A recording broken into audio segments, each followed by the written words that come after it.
Hello, and welcome to the Focus on Greatness podcast. I am your host, Hiram Roche, and here on this platform, we are helping men being able to redefine greatness through service. And so through these conversations, we have so far throughout this month of June have been having some great discussions, some powerful discussions to be able to make sure that we are helping men. And so throughout this month, we've been talking about stories, the father's stories. And so we've been throughout this month of June having these discussions. I've been bringing people on to be able to really dive deep into these combos. And tonight we are going to do the very same thing, but tonight's going to be a little different because tonight we're actually going to dive into my story as a father. And so I'm very excited to be able to share this with you and share this conversation with you,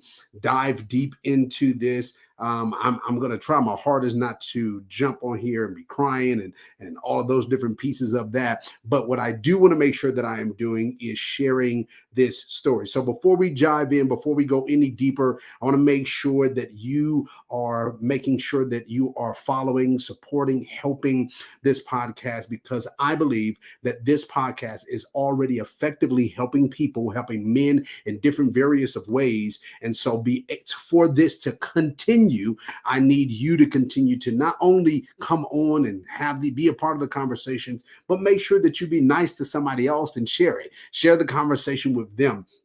But if this is your first time listening to this conversation, do me a favor and make sure that you subscribe. If you're watching this live on any of the platforms, do me a favor and let me know, hey, this is my very first time in this greatness family, and I want to make sure that I acknowledge you while we are on. And so I'm, again, excited about this. Make sure, again, that you share this. And if you are ready and excited about this conversation, like personally I am, I need you to do me a favor and let's get ready to dive in.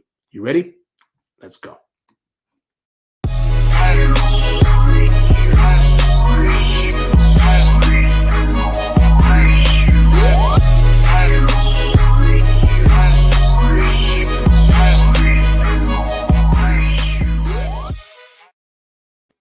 All right. So again, my name is Hiram Roche, and today we are going to be really diving deep into this conversation, talking about a father's story.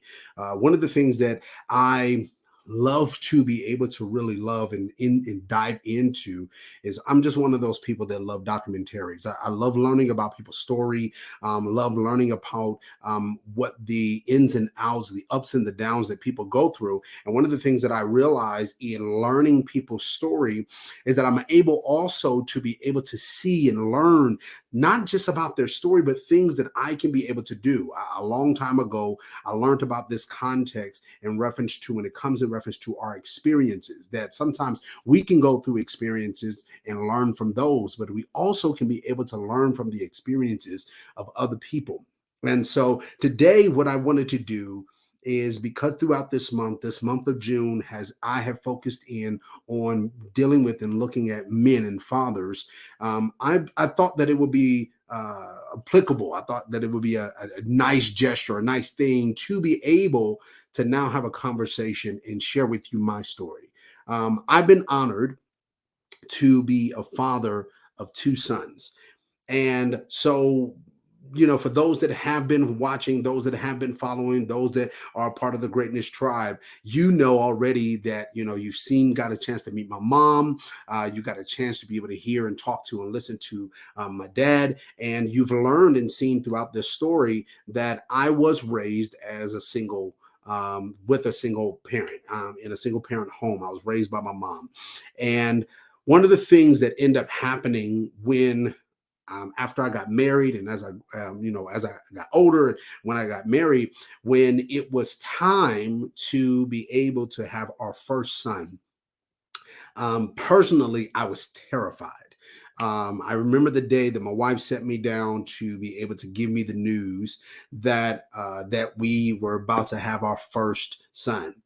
We had waited about 5 years. We were leaning into almost 6 years of our marriage at that point of time. And I remember when she set me down and she told me. And initially, yes, I'm excited and, all of those things. But then there were other questions and other pieces that started to come up within me that I personally didn't think or did not know would be an actual problem.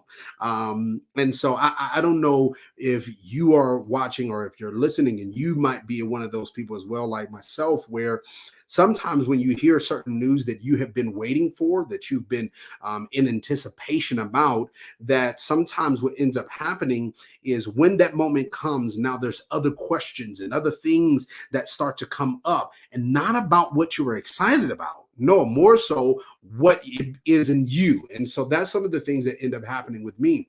When my first son was born, his name is Jawan. And when Jawan was about to be born, and she announced to me and shared with me that that she was pregnant, not we, but she was pregnant. What ended up happening with me was I got a little scared. I started to ask certain questions and started to doubt within my own self some things. And some of the things that I started to doubt in my own self and asking different questions was really like, am I ready for this? You know, questions and doubts of, will I be a good father?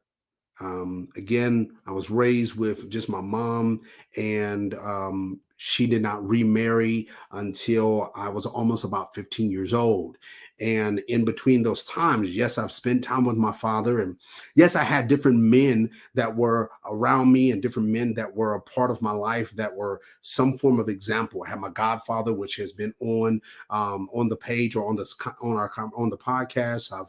I had my uncle, with Pastor Charles Tedder, or as I would call him, Uncle Pete. I had different men like that were examples for me of what a father does. But the reality was that no matter how much time I spent around these men, I wasn't in their house on a day to day where I was able to see how do you deal and how do you function in reference to as a father.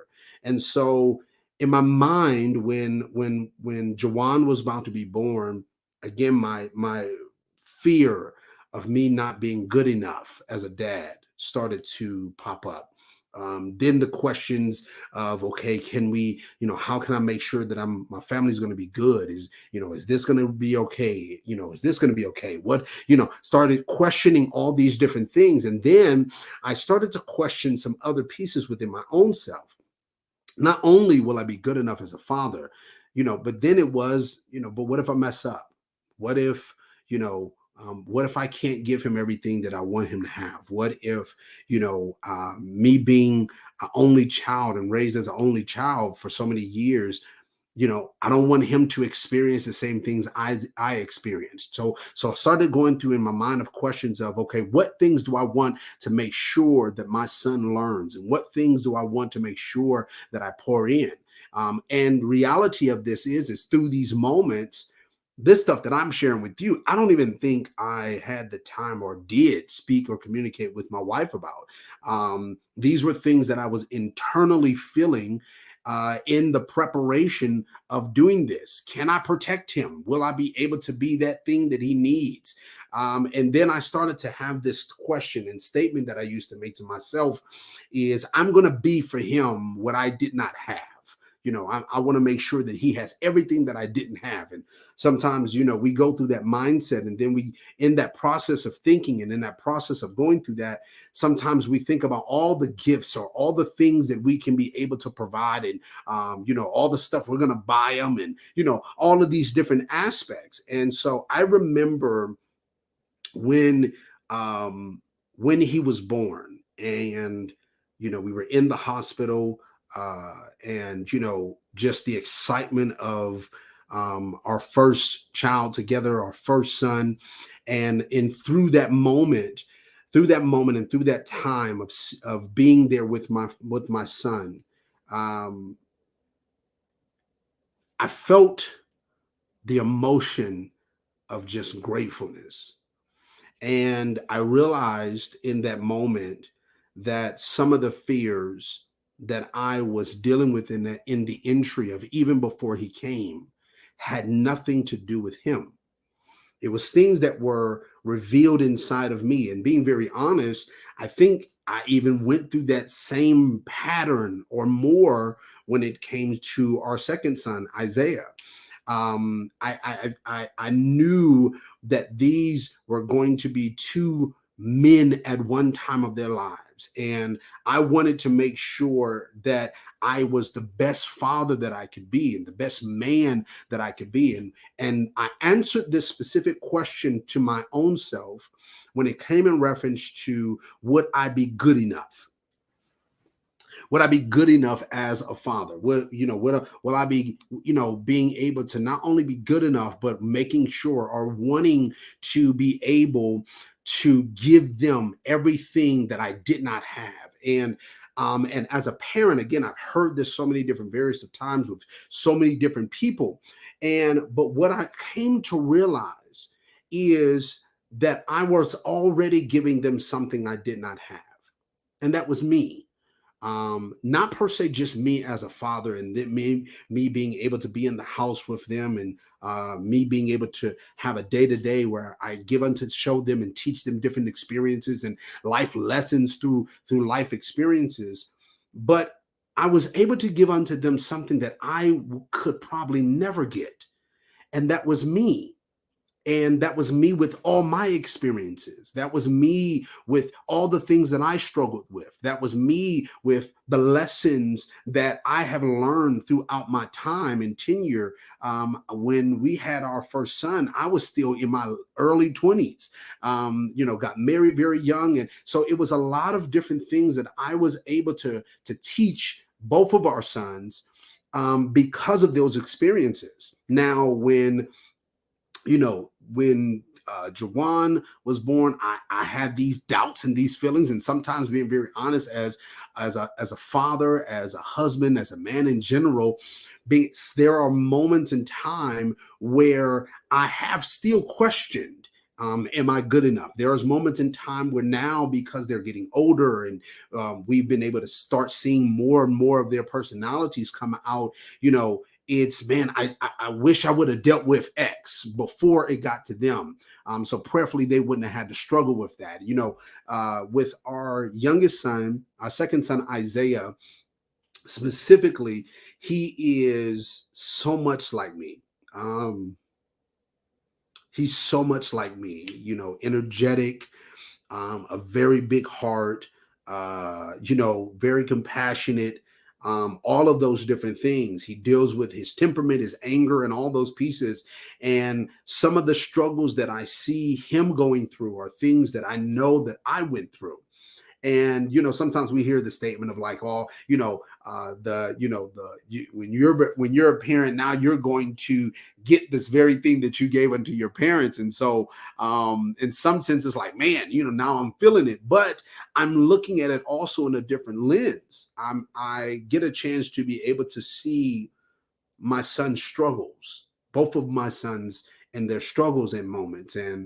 Um and sometimes as a father, being a person that wants to protect them, uh, you don't want to overprotect them where you protect them so much from life that they cannot experience and they don't know how to deal with different things. Because the reality of it is I understand that my job as a father is to protect them, is to show them how to deal with different struggles and deal with different circumstances. But at the same time, sometimes I want to protect them from the things that I wish I would have overcome before they came, before they were born. I wish I could have dealt with and conquered my temperament. I wish I could have dealt with and conquered some of my own personal fears. I wish I could have done those things.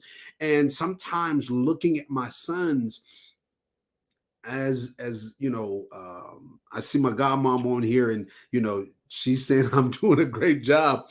But there are moments and times where I doubt myself, where I doubt, have I been a good father? What if I would have made different choices? What if I would have had different decisions? And what if instead of being afraid to be myself earlier in my life before they were born, maybe I could have been a better example or a different type of example in their lives, and maybe our lives would have been different than they are. Maybe, maybe if I would have overcome some of my own personal fears, maybe if I would have been able to learn how to express myself, or whatever, all these different questions come up in my own self, and I'm thinking to myself, man, I just really, at the end of the day, just want to be good enough as a father. Some of the moments where I have questioned or doubted myself in those areas, and or had like a very horrible day um, at work, or just a long day. I one of the things I love, and I still love because I still get it from my sons, um, is I would come home, and through their excitement, they would run to me and come and love on me. And it would feel like some of the weight of the world was falling off. But as a father, sometimes I have chose um, to not express certain emotions around my son. And for years, I would do that. I would hold in times where I would didn't want to show them that I was hurting, or didn't want to show them that I was sad. Um, I wish sometimes when I am frustrated about something, or something didn't go per se as I would like it to go. That I would have made different choices, and or being able to hide those things. But there are moments where you cannot, as a parent, you cannot hide certain pieces from people that live with you and know how you flow and how you function. And surely, as sons that are watching you, and wanting to emulate you, and you are literally their example of what this looks like. They're watching every form of my movement, and over the years, when even as they grew up, those moments where they would just love on me. And for those that know me and my sons, they know that, my boys love their dad. And we have a good time together. We laugh together. We spend time together, and all of those different pieces. And trying to, show them how to do this thing called manhood has been so trying, and so difficult, because the reality is even though I'm currently about 38 years old, and the reality is I still don't know what that picture of a man looks like, because the reality that I'm continually learning is that that picture looks different for every man. Some men are, they're very masculine, very strong, willed, or their personality is bent a certain type of way. Certain other men, they are totally different in dynamics, and it's just so many different variations of men. But for me, I want to be able to show them how just to be them. And sometimes it's difficult for me as a father to be able to give them the tools and the things that they need to be able to balance this thing called life, when sometimes, honestly, I struggle with it myself.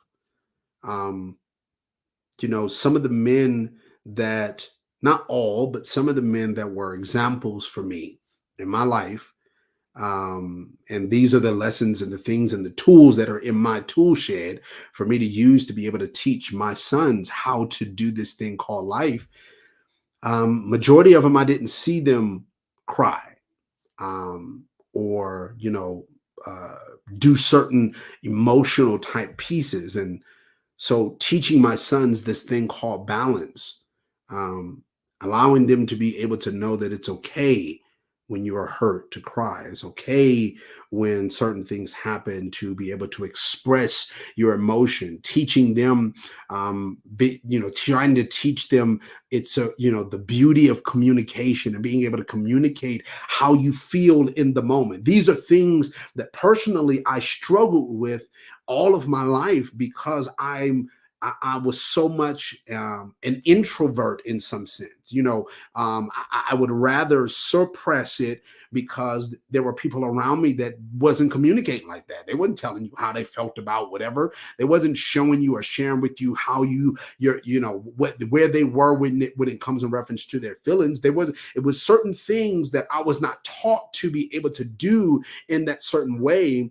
And again, the picture of that I found out later on was like, dude, no, that's not how that life goes. Like, you have to get this thing out of you. And if you don't, it's going to bottle up. For me, I would bottle up my expressions, bottle up my anger, or bottle up how I feel until it was a moment where then it was like, boom, you blew up and now you're frustrated, shut down, those type of things. And so I wanted to make sure that I taught my sons the importance of expressing yourself, the importance of being able to be comfortable being you, the importance of as a person, not just as a boy, as a male, no, but as a person, when you're making decisions.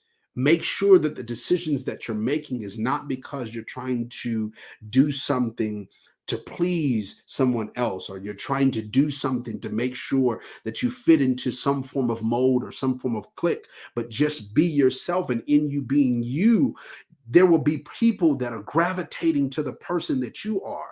You don't have to change, in some sense, your personality to be able to find somebody else. No, be you. Be the authentic version of yourself, because that's who you were created to be. That was who you were designed to be. And if people find that beauty that I see as a father, if they can see the love that you have, and the peace that you have, and the thing that you have for people, if they can see all of those different beauties that you have within you, they will gravitate to you. And so trying to teach them these things, in reality, these were things that I struggled to do. Um, Being raised as an only child, there was certain pieces that I taught myself how to do. I taught myself to try to be the person to fit in. And I felt like, as even as I was younger, and I know so many people probably struggle with this, but as I was younger, I felt like the person that I was not going to be good enough to fit into whatever group or circle that I wanted to fit into. And so I felt like I needed to change to become what they needed from me. You know what I'm saying? I needed to change to fit into these different molds and into these different shapes and different pieces. And so in me doing that, I literally found myself becoming what some would even call and consider a people pleaser, trying to please different people. But in the pursuit of trying to fit in, I was losing who I was. And so I've been trying over the years as a father to teach my sons the beauty of just being you. Being able to make sure that they are comfortable in who they are, has been a struggle, because again, I'm still growing and trying to be comfortable in my own. Trying to live as a father, before my sons, is probably, sometimes some of the strongest or hardest things to do, because it pushes you. Being a father pushes you sometimes to get out of your own feelings and get out of your own thought process, mindset, mentality, because you understand that there is somebody behind you that is looking to you for a direction of how their life should look. And in that reality and in that understanding, I have tried over the years to be able to watch what I do, how I say, how I approach situations, and how I deal with certain conversations, and how I react to certain things that sometimes is wrong. I mean, just plain out wrong. It ain't nothing, no other way that you can be able to say it. Sometimes it's just wrong. And trying to be that example for them sometimes is difficult, but not just as a father that sometimes is difficult, but even as being a husband, because the reality is that the way that I treat their mother, my wife, is the example that they have of how they treat women. And there is something that I share with them or talk with them, surely if there's a situation that, they did something that was just, they got in trouble in some form of way or whatever. And they did something that I know for sure, it ain't one of those things like, I told you to do that and you didn't know. It's something I know for sure you did not get from me. Like you did not get from this house. You were not taught that at all. One of those things. And what I have chosen to do is in those moments, my first conversation with them is, son, did I do that? Have you seen me do that before? Have you seen me treat that person like that? Have you seen me communicate to the people like that? Have you seen me do this? And the purpose of me doing that is because I want them to use me as a template. Now, the reality is, yes, as any father would have this heart. Where at the end of the day, I want my sons to be way better than me. I want them to outdo me in every single area of my life. I want them to be not only the greatest father, I want them to be the greatest husband. I want them to be the greatest friend. I want them to be the greatest businessman. I want them in every area of their lives to be better than me. And because I want that so badly for them, I want them to be able to have the greatest experience in life. Um, man, I did not.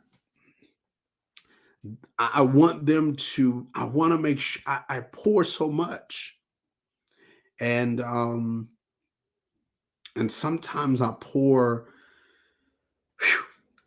so much trying to make sure that at the end of the day, my sons will never be able to say or question if they were loved. They would never be able to question if they were good enough. They will never be able to question if they are man enough. Um, I was reading this book, currently reading this book, and one of the things that it talks about in this book is this guy is just really sharing his heart, and he's talking about how his relationship with his dad, and at the end of the day, he's secure in understanding that there was certain things that his dad confirmed within him, that even as he is, I believe like 20 plus, almost 30 something years old, he's comfortable in understanding that because of the thing that his dad poured into him. And for me, um I want to be able to make sure one of my, I don't want to say favorite quotes because it's not one of my favorite, but it's a quote context that I love from the movie Black Panther. For those that have seen it and watched it, there's a portion where um, the the son Black Panther was able to go see his father, and he's talking to his father and he's sharing with his father his fears. And as he's sharing with his father his fears, his father says to him, have I failed you as a father and making sure I have not prepared you for my death? And my heart has been that God has blessed me to have two sons. And I wanted to make sure, and still do, I want to make sure that my sons are prepared for life. There are certain things I understand that they're not going to learn or know, and or I'm not going to know that I need to share or teach them until as they continue to grow and get older. I understand that perfectly fine. But what I also understand is that I want to make sure at the level and the place that they're at in their life that they're able to know what they need to know.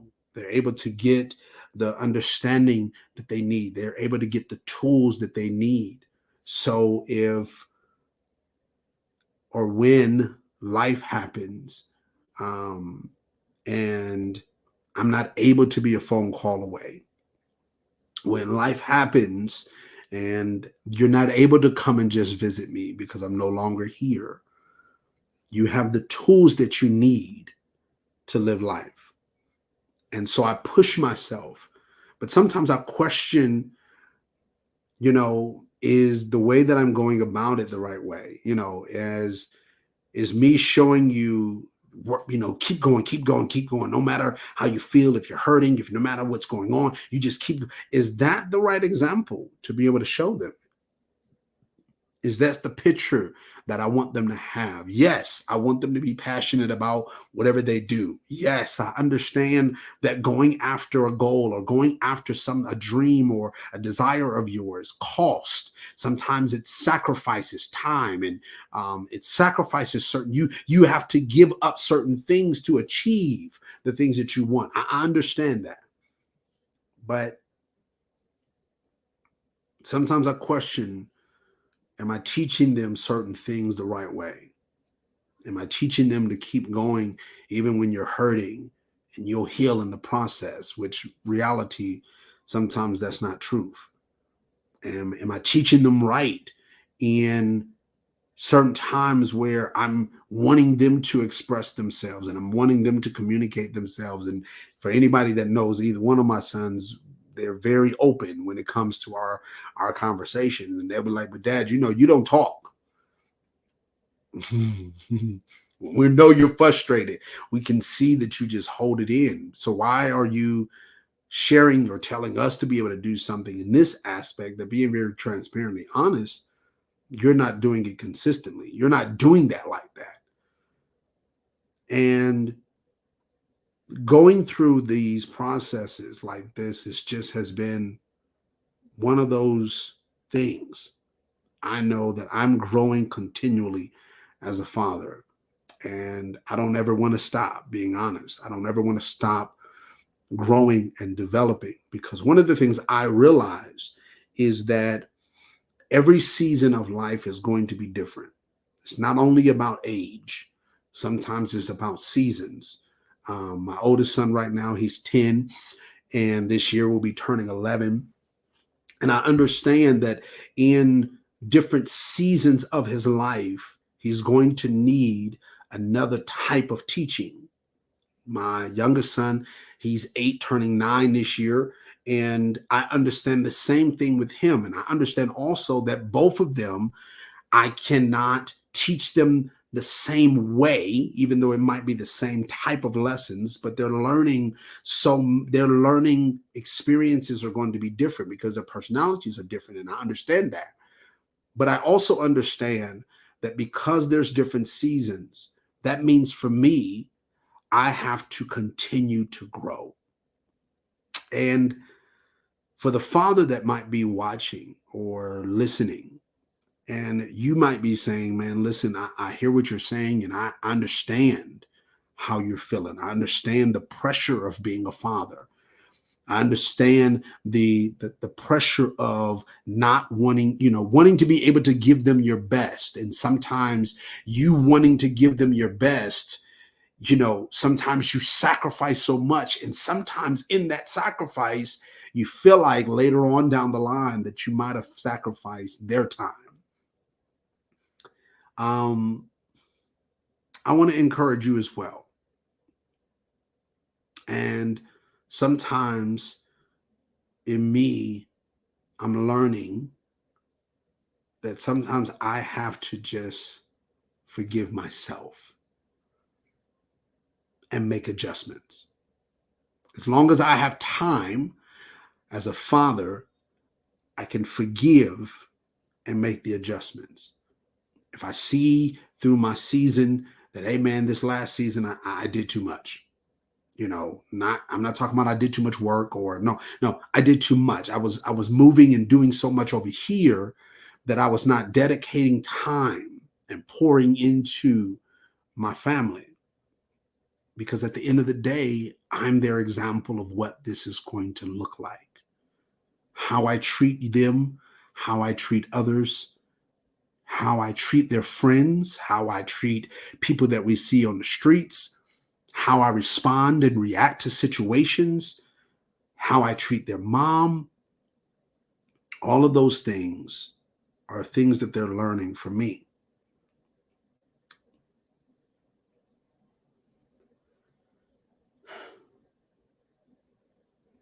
I'll say this.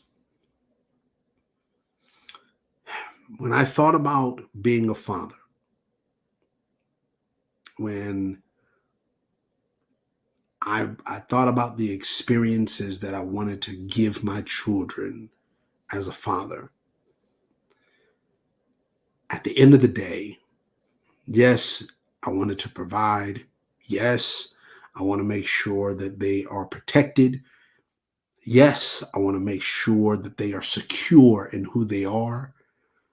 Yes, I want to make sure that they have a clear understanding of their relationship with God. Yes, I want them to have an understanding about scripture.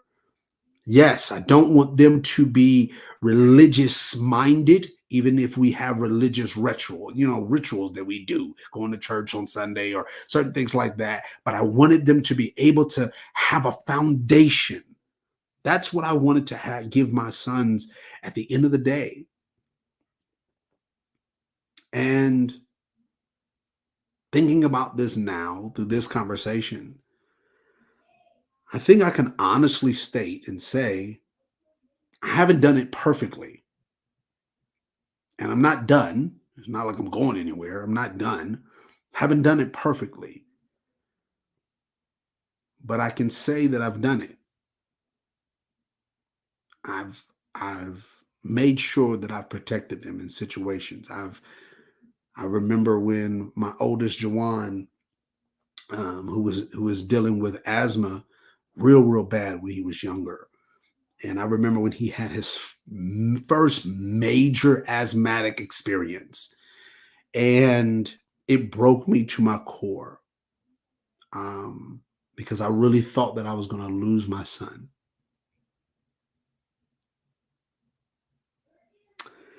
And I remember when I got the phone call, and immediately I wanted to jump in the car. I wanted to rush to the hospital because he was at home. I was at work and he was at home with my wife because he wasn't feeling good that day. And so he was at home with her and he couldn't breathe. So she's rushing him to the hospital. She makes the phone call, lets me know, and I'm crying. I'm weeping because I'm scared and terrified that I might lose my son. I get to the hospital, and when I get to the hospital, my wife says, he's been calling for you. Where is my dad?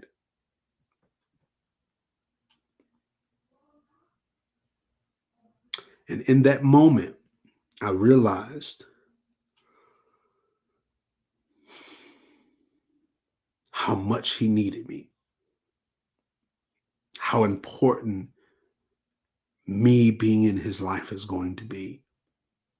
It's not just these moments of when everything is going great and the experiences and the things that he's going to have. At the end of the day, my sons are looking for me just to be there. I couldn't change his situation. I couldn't change the circumstance. I couldn't do none of those things. But just me being with him made the world for my son. So if you're a father, I don't know if you might be a father that your children are still in the home with you, or you might be in a situation where your children are older and they have now gone and done life. I would dare you, push you to take the time just to tell your children that you love them. Take the time to allow your children to share with you, really being very transparently honest, what you have done for them. And in those moments, it helps us because sometimes as a man, and I'm only speaking for me, I can't speak for every man in the world, but sometimes as a man, I doubt my own self. And sometimes I doubt, was I good enough? And through those conversations that I have had with my sons, they allow me to understand that you're better than you think. You're doing a great job. Now, I have two big boys that enjoy just being in my presence, jumping on their dad, laying on their dad, spending time with their dad, kissing on their dad, playing games with their dad, allowing their dad to talk to their friends, just wanting to be with me. And it's the greatest feeling in the world. So, thank you for listening, spending this time with me, being a part of this conversation. And I pray that through this conversation, it has spoke to you, it has touched you, it has inspired you, because truly, greatness is service. And this is what we do best. Continue to be great. Continue to be the greatest person, the greatest version of you that you can be. And always continue to learn and develop the person that's within, because that is what's going to be remembered more than anything else you've ever done. I love you all, family. Talk with y'all next time. And again, continue to be great. Bye-bye. Thank you so much for listening to today's podcast. I pray that this conversation was impactful to you in some form of way. What I want to make sure is that not only are you hearing and learning this information, but that you're taking the time to apply something, some nugget, some piece that you took from this conversation that you can say, I can apply this for my life to be better. I want you to continue to be with me and make sure that you're with me every Monday at 6:30 p.m. Central Standard Time. I love you all, and I'll talk to you next time right here on the Focus on Greatness family. Bye-bye.